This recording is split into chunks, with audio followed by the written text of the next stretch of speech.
Hi, Liv. I'll hand it over to you. Hey, thank you.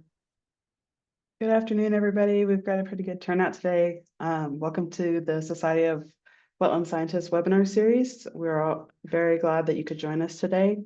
My name is Olivia or Liv Haney. I'm pleased to be the moderator for today's webinar. A little bit about me, I'm an environmental scientist and wetland professional with about 6 years of experience in both environmental consulting and technology. I have been an SWS member for about 5 years, I think. As long as I remember to renew my membership every year. And I've been a member of the SWS webinar subcommittee for the last 2 years. It's been really great getting to help in the planning of all of these SWS specific and public webinars and lectures. If any of you guys are on the call and are interested in joining the webinar subcommittee, please reach out to SWS or to me or anyone else that you know that's on the committee. We'd like to thank our webinar sponsors for this year, Davey Mitigation, SWICA, Environmental Consultants, and RES. Today's lecture, we can maybe go ahead to the next slide. Today's lecture and topic will be electric transmission line rebuild through tidal waters through the Little Ogeechee River. Thank you. I just blanked on how to say it. In Savannah, Georgia. I'm very excited to introduce our speaker today, Warren Wagner. Warren is a wetland scientist with a BS in limnology from the University of Central Florida, and he has a master's degree from Auburn in soil, water, and environmental science. Warren is currently a senior environmental specialist for Georgia Power Company on the Natural Resources Permitting team in the Environmental Affairs Department. He has more than 10 years of experience with Georgia Power and 25 years of experience working in the environmental science discipline for both private and government entities. He currently holds a professional wetland scientist certification through the Society of Wetland Scientists. And Warren's role at Georgia Power includes providing environmental permitting and compliance support for construction and maintenance projects in the southeastern service area for Georgia Power Company. This webinar will outline unique wetland impact avoidance measures that Georgia Power used to minimize environmental impacts to rebuild 4 miles of electric transmission line through the tidal floodplains of the Little Ogeechee River. So Warren, I'll turn it over to you. Thank you. Okay, tomorrow I'm going to go ahead and share my screen. Sounds good. Get this to work. Looks like it's going to. All right. Go to presentation mode here. I don't know why it's all blacked out, but okay. Can you hear me? Okay. I can hear you fine. Yeah, okay, you're great. Okay. All right, cool. All right. Well, this is really exciting to be here and share this project that we did here at Georgia Power. This is really my first webinar with SWS, and actually my first, webinar of this magnitude, I would say. Done a lot of conference calls and, presentations online. So this is really exciting for me to be able to do this. But yeah, what I have for you all today is a kind of outline some of the steps that Georgia Power Company did to reduce its environmental footprint through a tidal floodplain to rebuild electric transmission infrastructure in the Savannah, Georgia area. So we'll get started with that. Just want to go through a couple quick facts about Georgia Power. Sorry, I'm trying to minimize the side box here. Yeah, we have about 2.7 million customers throughout the state. And to serve those customers, it requires us to maintain approximately 780 miles of underground distribution and transmission line, and about approximately 79,000 miles of distribution line, and about 12,000 miles of transmission line. Sorry, I apologize for that. And to put that into perspective, that's about 2.5 trips from the East Coast here in Georgia to San Diego and back, about 2.5 times. From a acreage basis, that requires that Georgia Power manages about 112,000 acres of right of way. So it's a pretty tall order. And Didn't mean to do that. There we go. A little electric utility 101. The presentation we're talking about today, or the project I'm talking about, is for transmission infrastructure. And so this little schematic I have here just goes to show how all the the generation and the transmission and the distribution kind of work together. You have a generating plant here on the far left that creates electrons that get sent out over high voltage lines. That's your transmission system, and those are typically long haul electric delivery, high voltage, large structures like these. You got this lattice tower that's shown here, and sometimes it's just big monopoles, which is shown in the bottom right picture here. And so what happens is this electricity gets delivered over these long haul lines to the high demand centers, such as Savannah, Georgia, or Atlanta, or Augusta, or what have you. And then once it gets there, there's these substations, and that's what these little small boxes are meant to represent. And that's where power is distributed, hence the word distribution, to the customers, or local businesses, or a manufacturing center, or whatever. But that's much lower voltage, and those are typically smaller wooden poles, as shown in this top right picture here. So the transmission infrastructure is much larger. The poles are on the order of 120 feet tall sometimes, and your distribution is much smaller wooden poles, usually in the order of 50, 60 feet. So I just wanted to set the picture of, there are two different types of electric delivery systems. One's for the customer, the voltage is lower, and then you got the transmission, which is the primary delivery across longer distances. And so what we're talking about today is a transmission infrastructure. And here's us put it in perspective what we're talking. Here's Savannah, Georgia. We've got the Atlantic Ocean here in the bottom right, and we've got this Little Ogeechee floodplain that's a tidally influenced river. And this red line here, kind of in the center of the screen, is the project that I'm going to outline today, is where we replaced or rebuilt an existing transmission line circuit. And so, looking at this, a lot of things come to mind as far as environmental permitting. You've got Section 10 waters in play here. You've got Section 404 Clean Water Act. It has to be accounted for. Navigable waterways, a lot of boat traffic through here. And the tides here in Georgia can be in the order of 6 to 9 feet of water level fluctuations between low and high tide twice a day. So there's a lot of water movement going on in this particular area. Here's a little more close-up of the project itself. These two red flags are meant to represent the beginning and end point of where the marsh is at, the tidal marsh. And it's about 27 structures. Structures actually made up of two poles. I'll show a better picture of that in a moment. But to get to all this, 4 miles from this red flag in the top left to the bottom right, there's only one access. I should have marked on this map, but where my pointer is here is the only boat ramp that non-private boat ramp that we could use to get out into these tidal rivers here to work on the line. So that presents some logistical issues. So the question is, why rebuild the line? Well, this line is actually called the Georgetown-White Bluff transmission line, and that means from one substation to another substation. It's the lines between the two. It was built in the 1960s. The way that it's arranged, so in this left picture here, you've got one structure of 2 poles. This is what we call an H-frame structure. We've got 2 different circuits. One circuit is composed of 3 phases, or 3 wires is one individual circuit. And so we have a double circuit here, and you see the way that they're arranged horizontally over each other. That is a practice that we try and avoid here in the more recent times.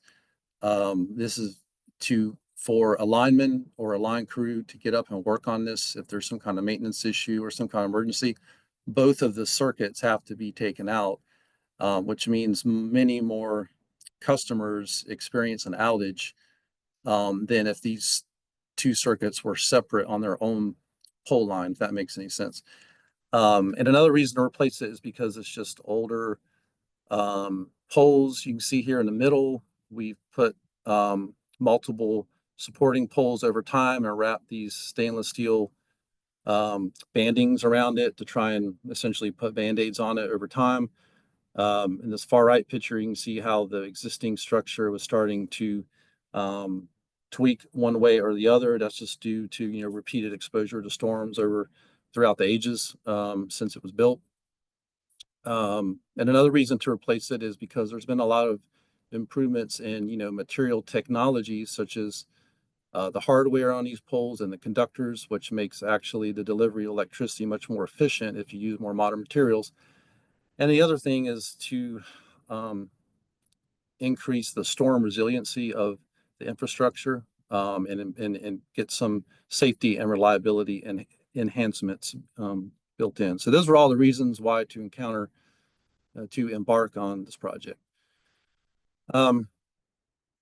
Another thing about the way the transmission circuit works is you see here all these yellow boxes with these names. Those are all substations. And like I said before, a substation is where the actual distribution starts at and goes out into the customer, into the neighborhoods and all the businesses that serve that area. So the project I'm talking about here is in the bottom left where I got my pointer. So if this line were to have a catastrophic failure, then you can see all these other substations on down the line from that would all suffer a power outage. And if the outage is bad enough, it could be for an extended period of time. So it's all linked together. It's all important to keep all these sections as healthy as we can. And so it was time to work on this one from Georgetown-White Bluff. So I think a lot of folks on here will know and have experienced any type of wetland permitting. You always have to have an alternatives analysis, or at least have considered other alternatives than where the existing project is at.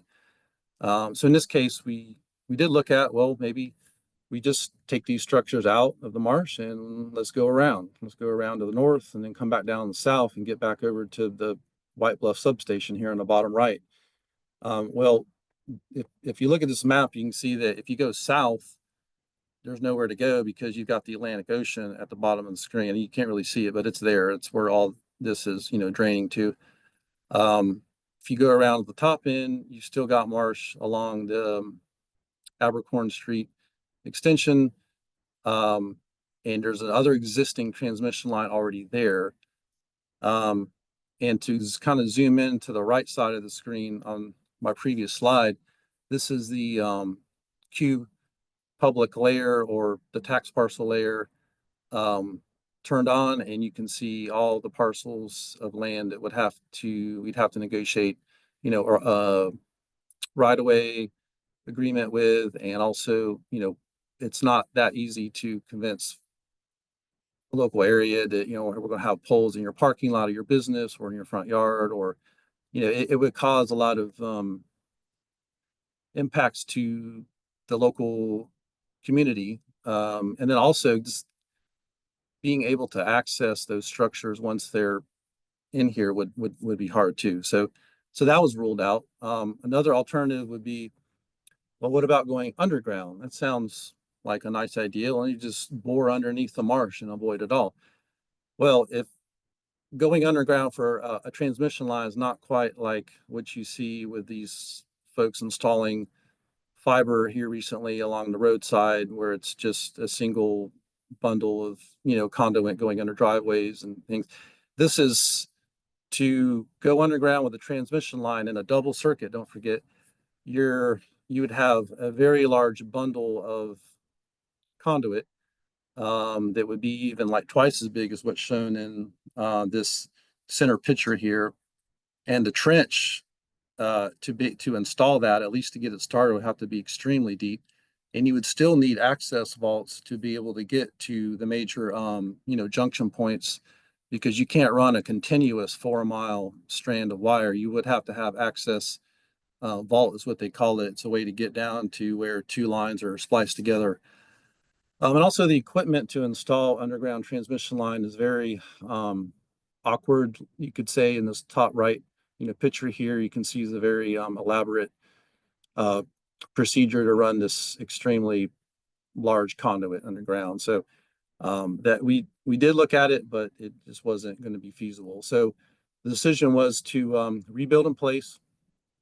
And however, the goal would be to minimize the environmental impact to the tidal marsh as much as possible. So traditionally, Georgia Power, the way we work in wetlands or a tidal marsh is we install these, either a monolithic pier shown here in this bottom left that would use a very large crane that's shown in this top left over here. What we typically do is we would vibrate in these, well, we just call them cans, but it's, a caisson, you could call it. It's a big steel pipe, big, very thick steel pipe, would get, vibrated into the ground to where it hit bedrock. And then you would lower in this, monolithic pole. This one here is concrete, but this one in the middle here is a all steel pole. They would get lowered in, and then you have grout and other rock aggregate material would get packed in to stabilize the pole. So we typically would work that way in wetlands. And here's just some more examples of how we put in transmission poles in wetland areas. This is just more close up. Here's the size of some of these caissons, is another name for them. Have to be delivered on flatbed trucks, and then you have to have very large equipment to haul the caissons out to the pole installation site. Then you have to have an auger to take, to remove the contents inside of the can, or the caisson to lower the actual pole in. So this technique does require a lot of matting to be able to get the installation equipment out into the wetland areas. The reason that we use this matting here is essentially like a jigsaw puzzle. It's these 8-foot by 16-foot mats. In this lower right here, you can kind of see them getting stacked off, being offloaded from a delivery truck, which can only haul 8 at a time, by the way. But we typically use this, these mattings to kind of spread the weight of the installation equipment to, minimize the impact to the soil and the root zone of the wetland areas. And they work quite well. We have observed a lot of good recovery in wetland areas when we use this matting. And the regulatory folks like us, to use it as well. And this is good for, if you're trying to get out in the wetland for several hundred to maybe a few thousand feet. It can be a practical way to do it. However, when you're talking about the situation for what this project is, when you've got 4 miles, a stretch across a tidal floodplain, even if you come in from the upland sides on each side of the floodplain, there's still like tidal rivers that, bisect the floodplain, so you can't mat across those. You would still have to haul all these mats out there. And so it began, as we got into the project, we began to see that, okay, that we're going to need hundreds of thousands of mats to do this job. So we did some research, and we found in other parts of the country, like in Louisiana, they use this type of structure called a foundation grillage with a helical pile. And just won't spend a lot of time on this. Want to kind of give you the gist of it, but what you see here is in this bottom left is a series of well, these are just essentially like an anchor that get set into the bedrock at a like 19,000 foot-pounds at a very high torque, and there's extensions put on these so that they come up to the surface of the wetland. And so you have all these helical piles set at a specific angle and height so that this grillage, it's called a foundation grillage, it's like a plate. It's shown here in the little schematic bottom screen. Just gets lowered onto these piles, and then they get bolted on. All that gets connected together, and then your pole is lowered onto the grillage, and it is bolted in place as well. And now the benefit of using the system is because you don't need very heavy equipment like those big cranes that I showed before to install this. You can use relatively light installation equipment to get this done. Hence, you can reduce your impact to these wetland areas. But how do you get the equipment out there to install the helical piles and the foundation grillages? Well, some of the other research, we went out and observed some other specialized companies that this one here is called Soggy Bottom Airboat Company. That's a great name. I love it. Out in New Orleans, we went out into the bayou there with them and watched them work. And they have these specialized airboats. They're about 40 feet long by 15 feet wide with a quad engine mounts that essentially gives them up to 3,600 horsepower. And they are able to haul these specialized arms. It's almost like a mini excavator type of equipment that would be able to install the the helical piles that I've shown in a previous slide. So we talked with them and got them to come out and give us a hand with this project. However, some of the other challenges that we face through the Little Ogeechee floodplain is the different zones of the tidal marsh that we have here in Georgia. We've got some low marsh zones that are dominated by Spartina alterniflora. There's a dominant species there. Of course, there's some other ones, plants, but that's by far the most dominant plant in that zone of the marsh. And we have some high marsh areas that kind of a transition from upland to low marsh, usually dominated by Juncus romerianus. They are flooded normally at the higher tidal events. Sometimes we have these things called spring tides that are like the highest of the high tides of the year. Maybe where the full moon high tide, where the water is much more higher than it would be on a regular high tide. Shown here in this top right picture, basically every boathouse within the Little Ogeechee floodplain was pretty much buried. At least the decks were. So that was another challenge. When we were trying to plan our work to replace all these structures, that was a major thing that we had to track. Is okay, when's high tide? How high is that high tide? And when is a favorable cycle to get as much work as we can, so that we spend as least amount of time as we can in the marsh. So there was a lot of planning that went into that aspect of it.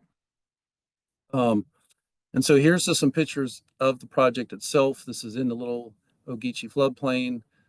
We've got what this is showing here in this bottom left is it's what's called a knuckle boom. It is what installed the helical piles that I showed in the previous about 3 or 4 slides ago. And to be able, you might ask, well, how do you know how to set them at the right angle and the right height and the inclination and all that? Well, we came up with a special guide. This is the bottom right picture here. This is a guide that was used, and I've got a better picture of that here in a moment. That was used to make sure that the angle and the depth and all that was set the same way each time, so that it would take a lot of the guesswork out there. And all of the new structure locations were spotted by surveyors. We have line designers that will design what's the optimal spacing between each structure and where exactly should they be located. But then we have survey crews that go out and actually spot locate exactly where they need to go. And then these folks, the construction crews, can go out and hit those marks. And that way we know everything lines up right. Here's sort of the intermediate phase of the project. This is what the helical piles here in the water, here down towards the water surface coming up, look like once they're installed. Someone mentioned they kind of look like a spider, a bunch of spiders walking across the marsh. That's kind of a good analogy. I like that. And each of these legs are set to 19,000 foot-pounds, and they get set into the bedrock there. And what's good about this construction technique is there's really no impact to report because there's no dredging and there's no filling. Essentially, it's just an anchor that gets set into the marsh, substrate. So there's no removal of soil and there's no excavation of soil. So extremely low impact method for working in a wetland. And we didn't have to use any matting and have to have any large cranes out there. And this is just for scale. This is one of the construction guys standing on top, just to give you an idea. Some of the construction planning was here. This left is just to show you, this is those old H-frame. This is the existing, this green is the existing structures that were out there. So our plan was to rebuild with the helical pile and new poles on either side of the existing transmission line so that it wouldn't need to be taken out of service, so that we can maintain power delivery to all of our customers while we were rebuilding this line.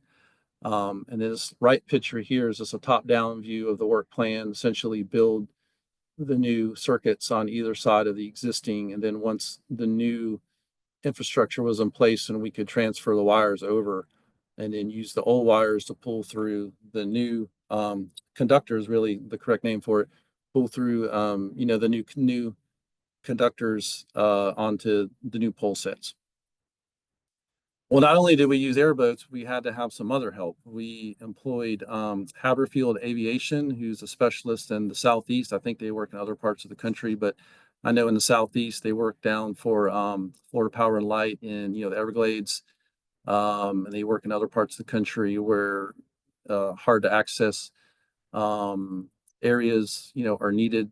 And so they can deliver, workers like this guy hanging onto a ladder that is much braver than I am, being lowered, and it's going to essentially attach himself to that pole and do whatever required work was needed there. And it can also deliver, materials out to the ground crews that are on the airboats here in this bottom left picture, whatever materials they need. So that reduces the amount of trips back and forth that the airboats need to make to the land side to get the materials out to the work site. So that, again, kind of reducing the amount of time that it takes to get the project done so that we spend the least amount of time out in the wetland environment during the project.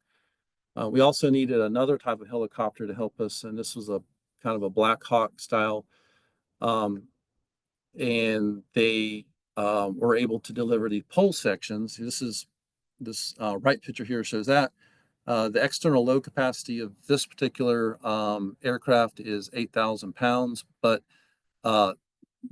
we designed all of our pole sections to be no more than 7,000 pounds apiece, so that we had a little bit of wiggle room for the helicopter itself, because there's other external loads such as wind shear, and the backwash has the helicopter gets lower and lower to the ground. There's actually an upward force that they have to fight against. So we had to design our pole sections so that essentially all these poles are get bolted together in different sections to create one single pole.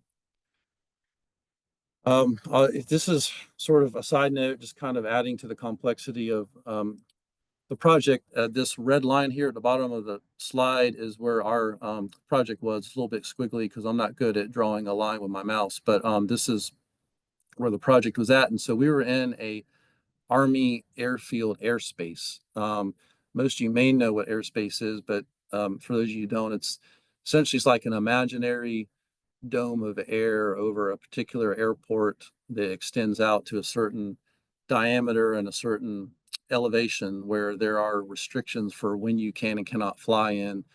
And in this case with the Army airspace, well, we're actually barely in the Savannah airport airspace too, but the main one was we're in the Army airspace, and so there was a lot of daily coordination that had to occur to make sure that our flight operations were not going to interfere with their training needs, or they had some general come into town, or where there was one case where the vice president came into Savannah and they shut down all the airspace, so we couldn't do anything that day. So a lot of little things like that kind of come up in these type of projects. Of course, environmental studies, we did lots of those before any work at at the very early stages of this project, we delineated out all the freshwater wetlands that were in the corridor, and distinguished from the tidal wetlands. We delineated out those separately, and where our tidal channels were, our tidal creeks, our threatened endangered species analysis and surveys, cultural resource surveys as well. And all that information was brought to the table with, the engineering and, the design folks during the very early part of this project with the goal to reduce our footprint, and reduce our environmental impact to the maximum extent that we could. That was the primary goal. I mean, there's probably that apart from building the most reliable line that we could, the other goal was to reduce our environmental impact as much as possible. This kind of busy slide, I just want to go over some of our, permitting. We had to get a revocable license from the Georgia Department of Natural Resources Coastal Resources Division, who has jurisdiction over all the tidal areas in the state of Georgia, as well as the Corps of Engineers. We used Nationwide Permit 57. And although we had no permanent fill impacts, we were still performing work in Section 10 water, which does require notification. And all that also, and we were extending electric transmission lines over, navigable waterways. And so there was all that had to go through the notification process with the Corps. And part of that was performing or providing our lowest sag height of our new lines over all the river channels. There was 3 different river channels that we crossed through that floodplain. And so the Coast Guard had sign off on that, as well as Corps of Engineers. And we had to present all the alternatives to them. We did have some coordination with the Georgia Department of Natural Resources on manatee awareness. Our project did extend through the habitat of the West Indian manatee. And so we had a lot of training sessions with all the work crews, all the boat crews, that they were well aware of the potential to encounter the species. And we also had a designated observer to be on the lookout for the presence of the manatee. And if any sightings were made, we had to log those in. We only had one sighting throughout the project.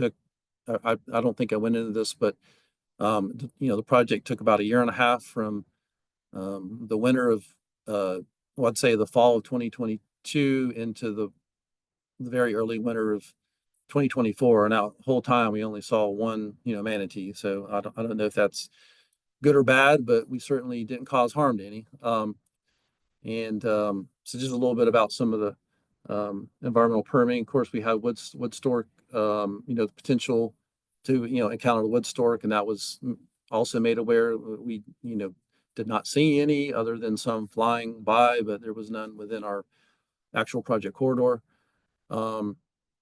This is just more example of some of our environmental considerations. Here in this left picture, we had this was like a logistical barge in the main river channel that would be spudded down. The spuds are these poles that get lowered down and to help to anchor the barge in place for just a temporary amount of time. Anytime work boats approach this area to get supplies and materials, they had to be at idle speed, creating no wake, be on the lookout for manatees. And then we did have to use some matting. I know I talked about matting a little bit earlier. We did use, on the very western edge of the project, we had an area where that's hard to see. I'm gonna go back one slide. In this lower left here, you can see all these docks. These 2 little red dots, those are the new structures to replace these 3 green dots here where I've got the pointer at. And we couldn't get airboats in that area because of all the private docks in the way. We weren't about to try and remove those docks because we would have to replace them, and that would be a whole nother we just didn't need to do that because we had this upland area to the west here that we could mat into those poles. So that was the only area that any matting was used, and that's what it looks like. Had put the drone up, got some pictures of that.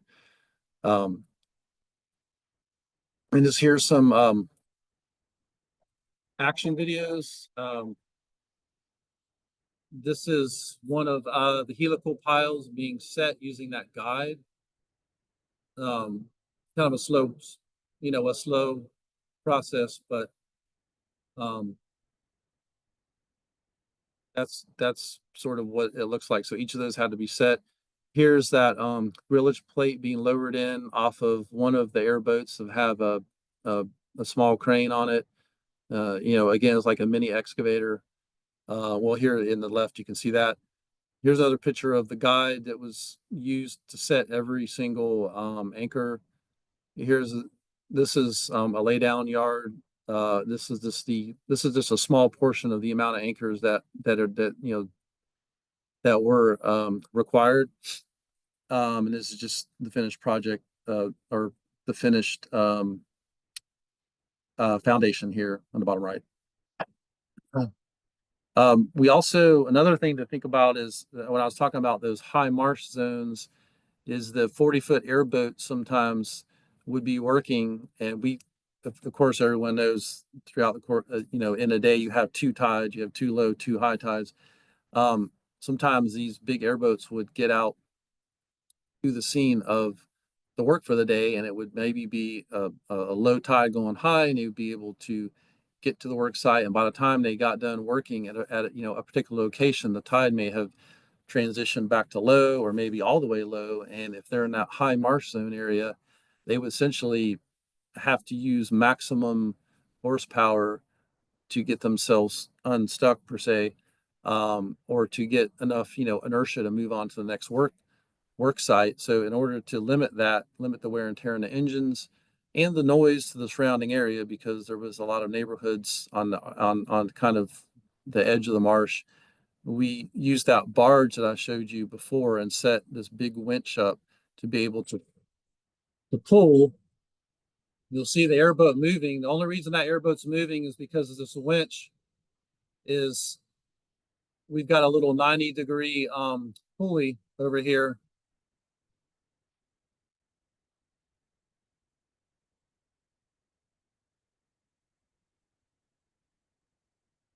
So I don't know if that was too loud, but so what's happening is this big winch is moving this 40-foot airboat with the mini X on it to give it at least enough inertia to get underway on its own power, or to move it to the next site.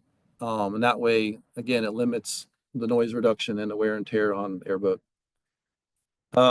Here's some action of the Black Hawk delivering a pole section to the next foundation area.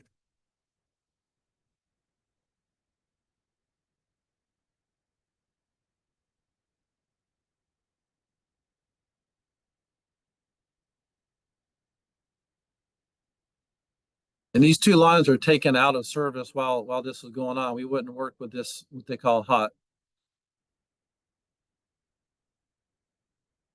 And this is the next. So this is the foundation that's already been put in. So it's that's just kind of the process. That would have been probably a 7,000-pound pole section. That's the bottom piece that would get bolted to the foundation grillage that's already been installed. And again, you can see the existing infrastructure still in place. And this line would have been in a temporary outage, what we call it, and just for the time it took to get this pole, and then they would put the power back on. Let's see. Here's just some, I guess you could call this daily life in the marsh for the work crews during the course of the project. They have these, you can see in this right picture here, you've got the two airboats set up. There's one foundation already installed here, and they're getting ready to work on this location here for the second pole. And they have these temporary floating barges that can get moved around by either the helicopter or dragged by the airboat. Typically, they are moved around by the helicopter. And got all their equipment could be staged here. They got a porta-john, things like that. Coolers, because they didn't leave. They were out there all day. There wasn't no, hey, let's go get lunch at the local restaurant. They're out there all day from sunrise to sunset. Here's some of the bolts that were used to anchor the poles to the foundation grillage, which are quite stout. And here's bottom right, just a picture of some of the line crews working above the marsh there on the existing pole. They're actually getting ready to switch the lines over to the new pole there on the right. Again, main thing that we liked about this technique is the small footprint that it left in the tidal marsh. You can see in this top right here that, yeah, although there were some trails that started to develop from just, daily workflow. And I should mention there was a whole series of smaller airboats that were like support boats for the 40-foot, the heavy hitters. There was a whole series of these, just like regular size airboats. If you ever seen one, they're probably 12, 15 foot long. They were running, water, other supplies. Maybe someone needed a different type of tool. They'd run back to the dock or to the barge. But there's no soil disturbance here. It's just, these airboats essentially just, once they get wet on the bottom, they essentially just glide across the top of, the marsh mud here. The root zone is still left intact for all the Spartina. And also by the use of, the helicopters, we could get these linemen delivered to the top of the poles without having to traverse through the marsh. Unless they got, let's say, we're going to hop a ride with an airboat out there. And this is the first growing season after the project was done. This was this was last summer. This was summer 24. Like I said, the project finished up in January 24. And so just 6 months later, I think this was July, we already have, you can see where these trails that were used or that kind of developed from airboats going back and forth are already filled in with Spartina. And here too, there was a lot of airboats and here to install these foundations. And we're continuing to monitor these sites. But all in all, looks like we're going to have a very good regeneration of marsh vegetation around where we were working. And this is the amount of airboats it took on a daily basis to make all this happen. In the middle, here's the big 40-footers. And then, like I said, there's a whole series of smaller airboats that were used to ferry personnel back and forth or supplies or what have you, just to keep the project going so that they could get done, as quick as possible, so we could, reduce the time we had to be out there. And we had a few locals stop by during the project. We had the bald eagle and the pelicans, and a lot of those. And so it was a really good project, and I think it worked out well. And we think we got a lot of compliments from the surrounding, neighborhoods that they, at first there was some complaints about the noise, but I think after a while folks got used to it. We tried to limit as much as we could with, the airboat noise, but I think we got done fairly quick. And went well. So that's all I got for right now. Back over to you, Liv. Awesome, Warren. Thank you so much. All right, guys, so we will go through some questions.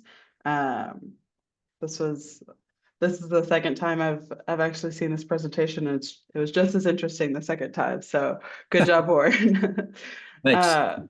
So I Yep. will, if you all post your questions in the Q&A, I will pose them to Warren so we could get some answers. I know I jotted down a couple questions as well. Please feel free. We've got about 14 minutes or so to go through some questions and answers. So keep asking through the Q&A box. If you forget something or have to leave and want to ask a question later, you can see Warren's email right there. So I'm sure if you email him, he'd be happy to answer questions over email as well. So I do have one question from the audience, so to speak. So this is from Garrett Bell.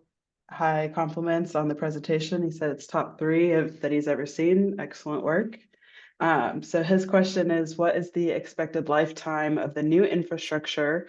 And did the regulators need much education on the new technology that was used? Is it something they're familiar with, or did you have to give a lot of background info to them? Yeah. So the lifespan, am I still on mic? Let me see. Can you hear me? Yeah, Yep. I am. The lifespan should be 70 to 80 years.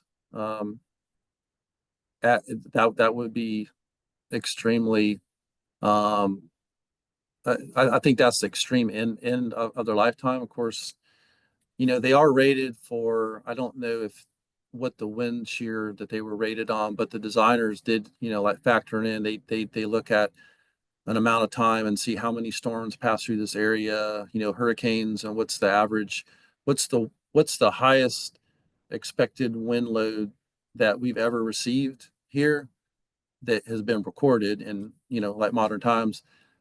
And that's what they're designed to, to withstand that.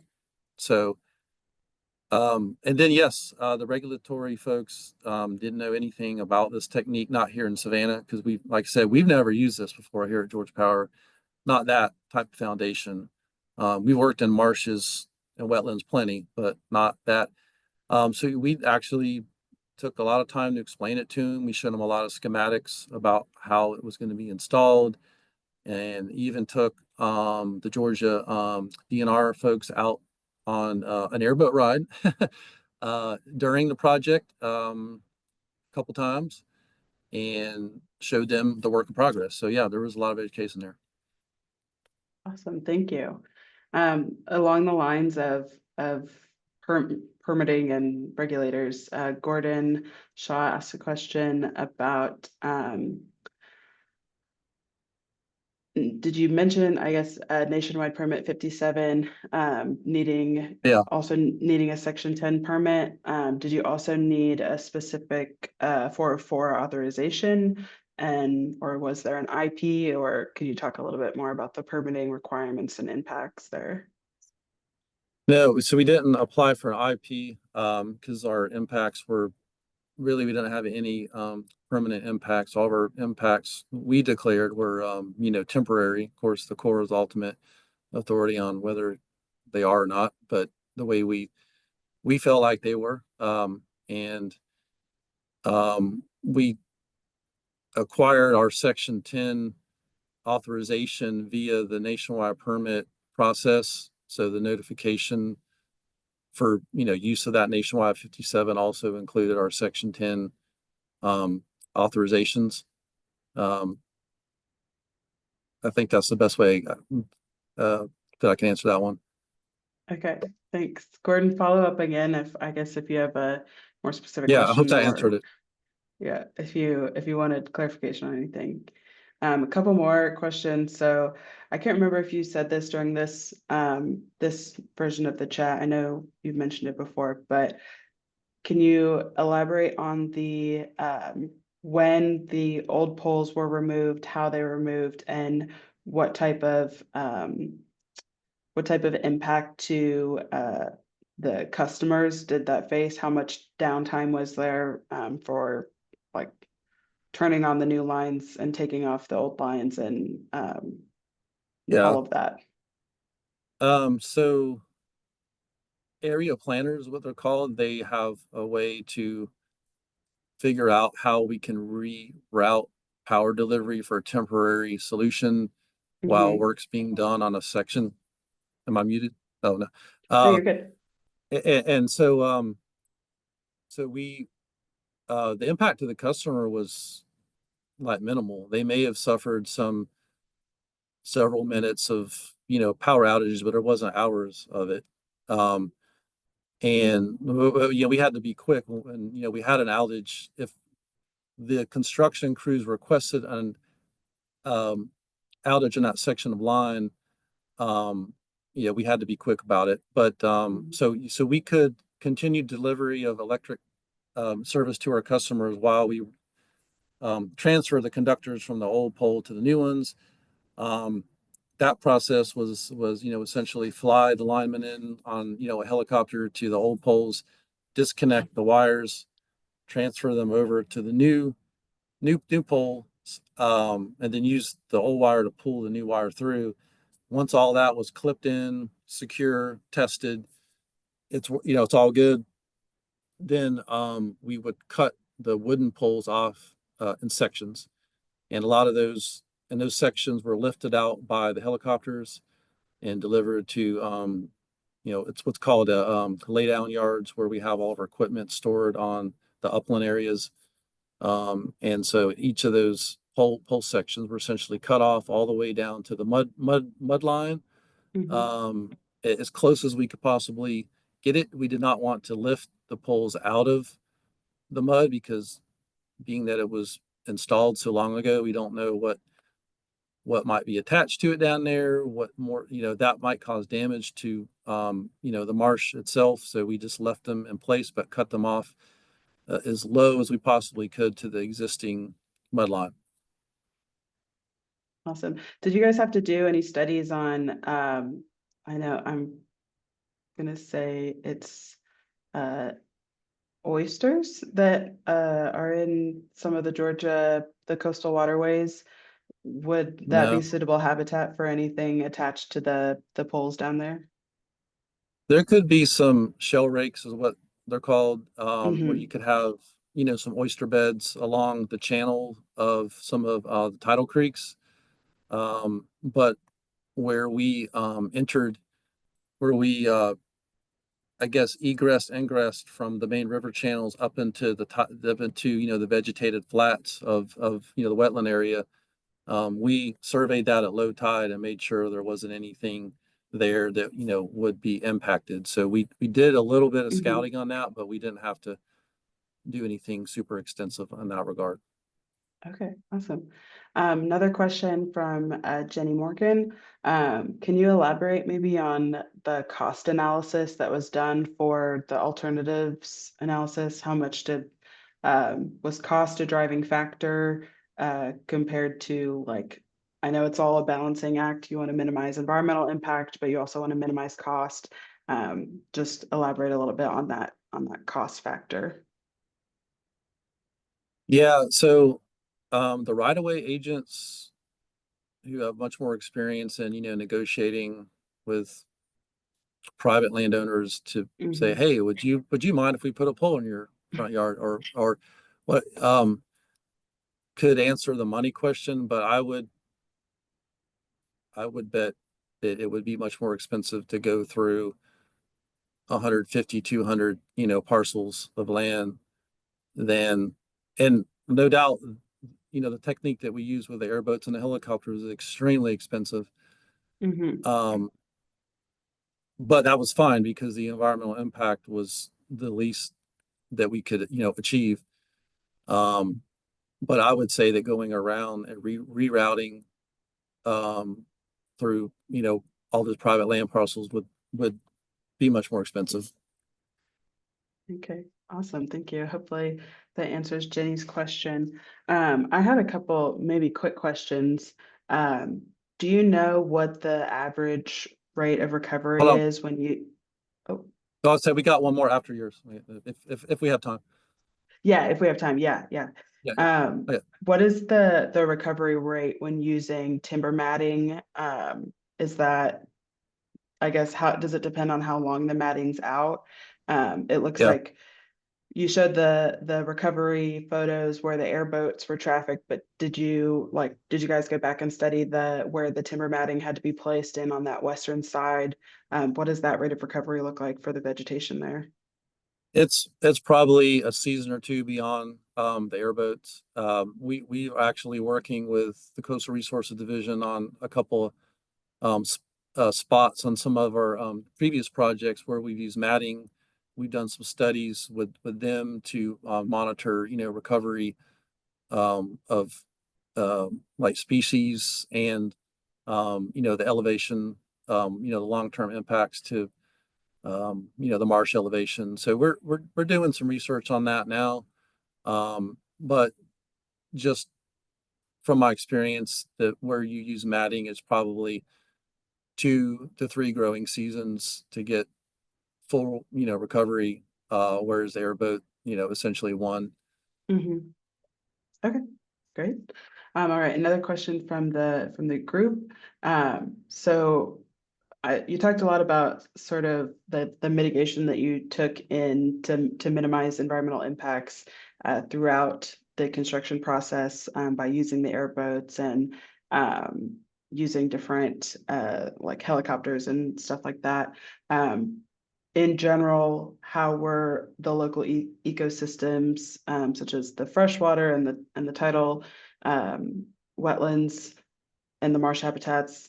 Were there any other protections during construction that were put in place to preserve those ecosystems? And then going along with that, was any mitigation required after the fact to reduce the overall environmental impact?